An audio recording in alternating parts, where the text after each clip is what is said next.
This is a review of what a simile is. So a simile is a comparison. So you're going to compare two different things. The things should be dissimilar. They should be not normally things you would think are alike.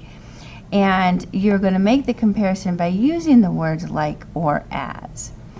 The best kinds of simile are the kinds of similes that tell you how they're alike. Okay? So, for example, right, we have her voice dripped like honey. Okay, so in this case, we're comparing the sound of the voice to the sweetness of honey. And instead of just saying the voice was like honey, you'll notice that the verb choice here, dripped, is something honey would do. So by using a verb that is linked with the comparison, it makes the simile stronger. Anger smoldered like fire is another example. So the anger is being compared to fire, and instead of just saying the anger is like fire or the anger was like fire, you say smoldered, and again we're using a verb choice that fire does, fire smolders, right, to reflect how the anger is like fire.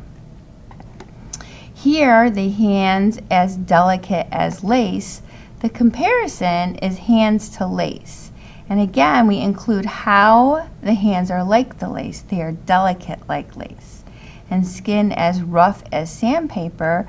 Again, the skin's being compared to sandpaper, and how they're alike is the fact that both are rough. Okay, so if we look at some examples from poetry, this is from the poem A Red, Red Rose by Robert Burns. Oh, my love is like a red, red rose. So here we have love being compared to a rose. Okay, and the rest of the stanza is going to say how they're alike.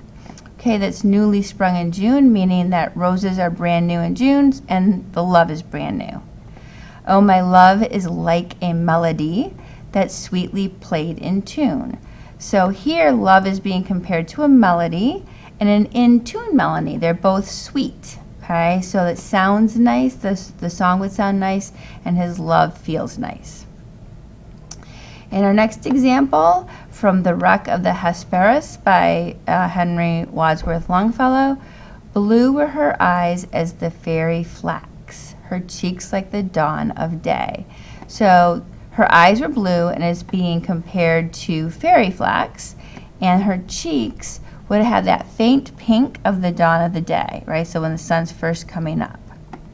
And then in our last example, from To a Skylark by Percy Bysshe Shelley.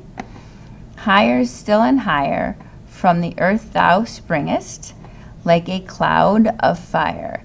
So here, right, a skylark's a bird, and he's writing a poem about the bird. The bird was rising higher and higher in the air from the ground, and it looked like a cloud of fire, right? So it didn't just look like like fire or a cloud, but a cloud of fire. So again, how they're alike, okay? So that's simile.